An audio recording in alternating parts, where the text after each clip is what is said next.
Hello everyone, and thank you for tuning in. Today we're coming at you with another unboxing video.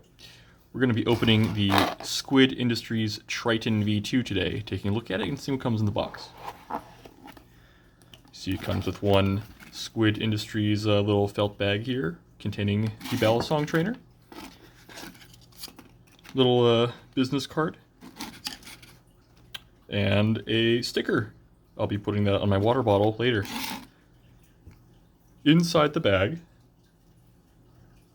let's open it up here.